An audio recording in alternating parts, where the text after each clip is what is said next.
வணக்கம் நண்பர்களே. நம்மளுடைய சமையல் அறையில தினமும் பயன்படுத்தக்கூடிய ஒரு சிறிய மசாலா பொருள் தான் கிராம்பு. அளவில் சிறியதாக இருந்தாலும் இதில் இருக்கக்கூடிய மருத்துவ குணங்கள் மிகவும் பெரியவை. நம்மளுடைய முன்னோர்கள் ஆயிரக்கணக்கான ஆண்டுகளாக கிராம்பை மருந்தாக பயன்படுத்திட்டு வந்துள்ளனர். இன்று அறிவியல் ஆராய்ச்சிகளும் கிராம்புல பல நன்மைகள் இருக்குதுன்னு உறுதி செய்துள்ளது. இன்றைய வீடியோல தினமும் 2 கிராம்பு சாப்பிட்டால் என்ன நடக்கும், யாரெல்லாம் சாப்பிட வேண்டும், எப்பொழுது சாப்பிட வேண்டும், அதிகமாக சாப்பிட்டால் என்ன ஆகும், அடுத்து யாரெல்லாம் சாப்பிடக்கூடாது அப்படிங்கிற முழு விவரத்தையும் இந்த ஒரு வீடியோவில் நம்ம பார்க்க போகிறோம். இந்த வீடியோவை முழுமையாக பாருங்க. கடைசியில் கிராம்பை சரியான முறையில் பயன்படுத்துவதை பற்றியும் சொல்ல போகிறோம். ஸோ வீடியோவை முழுமையாக பார்த்தீங்கன்னா இந்த ஒரு வீடியோ உங்களுடைய ஆரோக்கியத்திற்கு பயன்படும். கிராம்புல இருக்கக்கூடிய முக்கியமான ஊட்டச்சத்துக்கள் என்னன்னா மேங்கனீஸ், கால்சியம், பொட்டாசியம், இரும்புச்சத்து, விட்டமின் கே, விட்டமின் சி, நார்ச்சத்து, யூஜினால் எனப்படும் சக்தி வாய்ந்த ஆன்டி ஆக்சிடென்ட்கள். இந்த யூஜினால் தான் கிராம்போடைய பெரும்பாலான நன்மைகளுக்கு காரணமாக இருக்குது. இது உடல்ல இருக்கக்கூடிய செல்களை பாதுகாக்கிறதுக்கு உதவுது. இதனுடைய நன்மைகளை பார்த்துடலாம். நோய் எதிர்ப்பு சக்தியை அதிகரிக்கிறதுக்கு கிராம்பு பயன்படுது.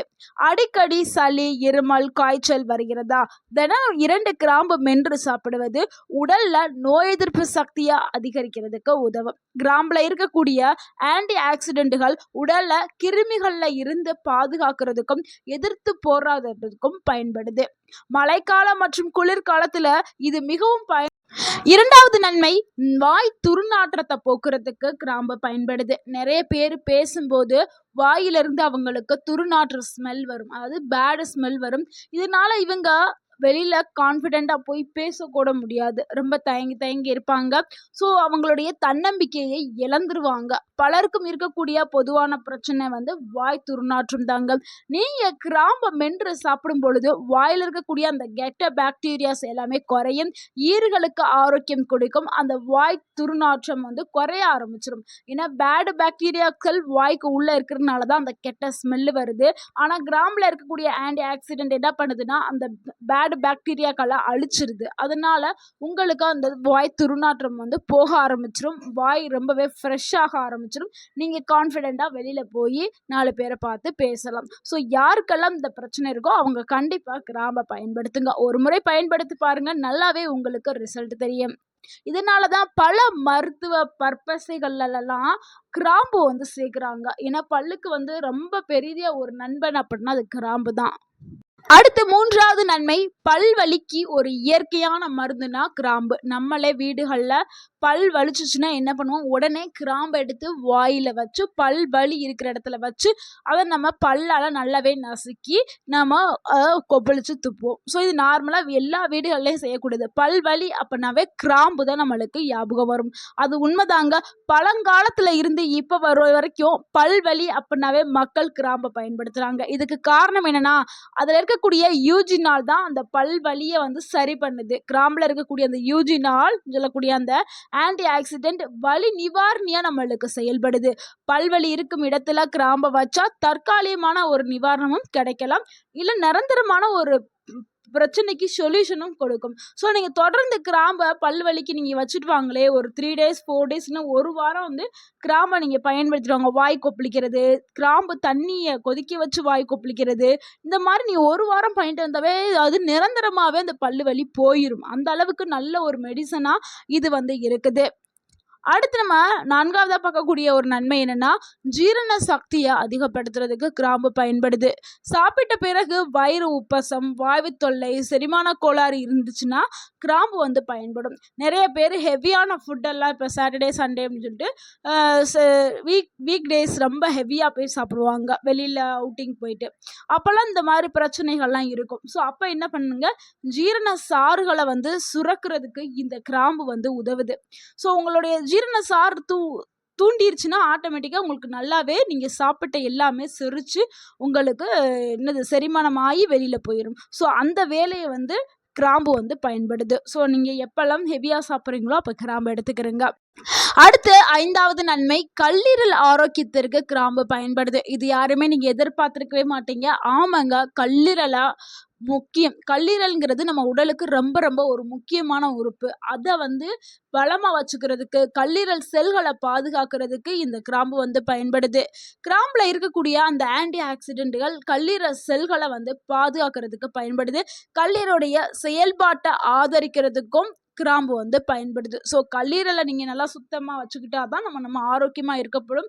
ஸோ அந்த உணவு இந்த கிராம்பை நீங்க எடுக்க எடுக்க உங்களுடைய கல்லீரல் ஆரோக்கியமாக இருக்கும். அடுத்து 7வது நன்மை என்னன்னா, ரத்த சர்க்கரையை கட்டுப்பாட்டில் வச்சுக்கிறதுக்கு கிராம்பு பயன்படுது. சில ஆய்வுகளின்படி கிராம்பு ரத்த சர்க்கரை அளவை கட்டுப்படுத்த உதவலாம் அப்படின்னு சொல்றாங்க. ஆனா நீங்க ஆல்ரெடி ரத்த சர்க்கரை அளவை விட்டு இதுக்கு சர்க்கரை நோயாளிகள் ஆல்ரெடி மருந்து மாத்திரை எல்லாம் சாப்பிட்டுட்டு இருப்பீங்க. ஸோ கிராம்பு சாப்பிட்டா சரியாகும் அப்படின்னு சொல்லிட்டு மருந்து மாத்திரையை ஸ்டாப் பண்ணிட்டு நீங்க வீட்டில் கிராம்பு மட்டும் எடுக்காதீங்க. ஸோ மருந்துக்கு மாற்றல்ல, ஆனா இது சர்க்கரை அளவை கட்டுப்படுத்தும். ஒரு நாள் எடுத்தா மட்டும் சரியாகாது. நீங்க தொடர்ச்சியா எடுக்கும் பொழுது தான் உங்களுக்கு அந்த சர்க்கரை அளவு கட்டுப்பாட்டில் இருக்கும். ஸோ நீரிழிவு நோயாளி இருக்கிறவங்க, அதாவது சர்க்கரை வியாதி இருக்கிறவங்க, உங்களுடைய மருத்துவத்தை நீங்க ஆலோசனை கேட்டுட்டு தான் பயன்படுத்தணும். ஏன்னா உங்க உடம்புல எவ்வளவு சர்க்கரை அளவு இருக்குது அப்படின்னு நமக்கு தெரியாது. நம்ம பொதுவான கருத்து தான் சொல்றோம். அதனால நீங்க உங்களுடைய டாக்டர்கிட்ட நீங்க ஆலோசனை கேட்டுட்டு கிராம்பு எடுக்கிறது ரொம்பவே நல்லது. அடுத்து 7வது நன்மை என்னன்னா, எலும்புகளை பலப்படுத்துறதுக்கு கிராம்பு பயன்படுது. கிராம்புல இருக்கக்கூடிய மேங்கனீஸ் என்ன பண்ணுதுன்னா, எலும்பு வளர்ச்சிக்கும் எலும்புகளை அடர்த்தி ஆக்குறதுக்கும் மூட்டுகளுடைய ஆரோக்கியத்திற்கும் உதவுது. 60 வயதிற்கு மேற்பட்டவர்களுக்கு கண்டிப்பா இந்த ஒரு கிராம்பு பயன்படும். ஏன்னா அவங்களுக்கு தான் முழங்கால்களில் வலி இருக்கும், மூட்டுகளில் மூட்டு ஜவ்வு இதெல்லாம் தேய்மானமாகி மூட்டுகளில் வலி பயங்கரமா இருக்கும். ஸோ அப்படிப்பட்டவர்களுக்கு இந்த கிராம்பு பெரிதும் உதவியாக இருக்கும். அடுத்து 8வது நன்மை என்னன்னா, இதயத்தை ஆரோக்கியமா வச்சுக்கிறதுக்கு கிராம்பு பயன்படுது. ஏன்னா கிராம்புல ஆன்டி ஆக்சிடென்ட்களும் அலர்ஜி எதிர்ப்பு தன்மையும் இருக்கு. ஸோ இது ரெண்டுமே ரொம்ப ரொம்ப முக்கியம். இது ரெண்டும் இதயத்தை பாதுகாக்கிறதுக்கு உதவக்கூடியது. இது கிராம்புல இருக்குது. அதனால உங்களுடைய இதயத்தை பாதுகாப்பாக வச்சுக்கிறோம்னா நீங்க கிராம்பை தாராளமாக எடுத்துக்கிறீங்க. ஏன்னா இப்போ இருக்கக்கூடிய உணவு பழக்கம் மாற்றத்தினால நிறைய பேருக்கு என்ன ஆகுதுன்னா, இதயம் சார்ந்த நோய்கள், அதாவது மாரடைப்பு, திடீர்னு ஹார்ட் அட்டாக்னு சொல்லிடுறாங்க. ஸோ இந்த மாதிரியான பிரச்சனைகள் இப்போ தொடர்ந்து வந்துக்கிட்டே இருக்குது. அதை சரி பண்ணணும்னா நீங்கள் கிராம்பை உணவில் எடுத்துக்கிறது ரொம்பவே நல்லது. அடுத்து நம்ம 9வது நன்மையை பார்க்கலாம். 9வது நன்மை என்னன்னா, ஆண்கள் மற்றும் பெண்களுக்கு கிடைக்கக்கூடிய நன்மைகள் தாங்க. கிராம்பு உடல்ல ரத்த ஓட்டத்தை மேம்படுத்துறதுக்கு பயன்படுது. இதனால உடலுக்கு சுறுசுறுப்பு அதிகரிக்கும், சோர்வு குறைய ஆரம்பிக்கும், உடல் சக்தி மேம்படும். ஸோ இதனால தான் முழு உடம்பையும் ஆரோக்கியமாக வைக்கிறதுக்கு கிராம்பு பயன்படுது. இதனால தான் கிராம்பை சிலர் குதிரை பலம் தரக்கூடிய மசாலா என்று கூறுகிறார்கள். அது ஆண்களுக்கு தேவையான அந்த ஆண்மை ஹார்மோன், டெஸ்ட்ரோஸ்டரான் ஹார்மோனை பூஸ்ட் பண்ணுற தன்மை கிராம்புக்கு இருக்குது.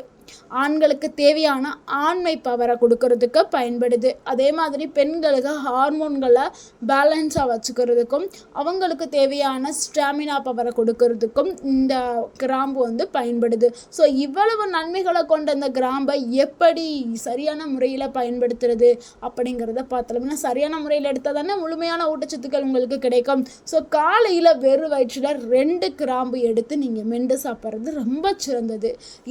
அப்படி காலையில் என்னால் எடுக்க முடியாது அப்படிங்கிறவங்க இரவு தூங்குறதுக்கு முன்னாடி எடுக்கலாம். எப்படின்னா, கிராம்பை டீயா போட்டு எடுத்து குடிக்கலாம். இல்லைன்னா கிராம்பு தண்ணீருங்க, இல்லைன்னா உணவுல சேர்த்து சூப்பு வடிவில், இப்போ சூப்பு செய்யறீங்கன்னா அதுல கிராம்பு சேர்க்கறது, இந்த மாதிரியான ஏதாவது ஒரு வடிவில் நீங்க எடுத்துக்கலாம். ஸோ இது யாரெல்லாம் கவனமாக எடுக்க வேண்டும் அப்படிங்கிறத பார்த்துடலாம். கர்ப்பிணி பெண்கள், பாலூட்டும் தாய்மார்கள், ரத்தம், அதாவது பிளட் தின்னர் மருந்து சாப்பிடுவாங்கல்ல அவங்க, சிறிய குழந்தைகள், இவங்க எல்லாருமே ரொம்ப கவனமாக தான் சாப்பிடணும். அளவுக்கு அதிகமாக கிராம்பு சாப்பிடக்கூடாது. ஒரு நாளைக்கு 1-2 கிராம்புங்கிறது ரொம்ப ரொம்ப போதுமானது. ஸோ நம்ம ஏற்கனவே சொன்ன மாதிரி நீங்கள் கிராம்பு டீ குடித்தாலும் சரி, கிராம்பு தண்ணி இல்லை கிளாஸில் கிராம்பை ஊற வச்சு குடிக்கிறது, டீனா கொதிக்க வச்சு குடிக்கிறது. ஸோ உங்களுக்கு எப்படி விருப்பம் இருக்கோ அந்த மாதிரி குடிச்சுக்கிறங்க. நண்பர்களே, சிறியதாக இருக்கும் இந்த கிராம்பு நோய் எதிர்ப்பு சக்தி, ஜீரண ஆரோக்கியம், பல் பாதுகாப்பு, இதய ஆரோக்கியம், எலும்பு பலம், உடல் சுறுசுறுப்பு போன்ற பல நன்மைகளை வழங்கக்கூடிய ஒரு அற்புதமான மசாலா. ஆனா எந்த உணவும் போலையும் இதை அளவோடு பயன்படுத்துறது ரொம்பவே நல்லது. அளவுக்கு மீறினால் அமிர்தமா இருந்தாலும் அது நஞ்சாக மாறும். ஸோ அதனால தான் அளவுங்கிறது ரொம்ப முக்கியம். ஒரு நாளைக்கு 2 கிராம்பு பயன்படுத்தினால் போதும். இந்த வீடியோ உங்களுக்கு பயனுள்ளதா இருந்திருந்தா இந்த வீடியோக்கு ஒரு லைக் பண்ணுங்க. இந்த வீடியோவை உங்களுடைய ஃப்ரெண்ட்ஸ் அண்ட் ஃபேமிலிக்கு ஷேர் பண்ணுங்க. மேலும் எங்களுடைய சேனலை மறக்காம சப்ஸ்கிரைப் பண்ணுங்க, சப்போர்ட் பண்ணுங்க, கமெண்ட் பண்ணுங்க. தேங்க்யூ ஃபார் வாட்சிங்.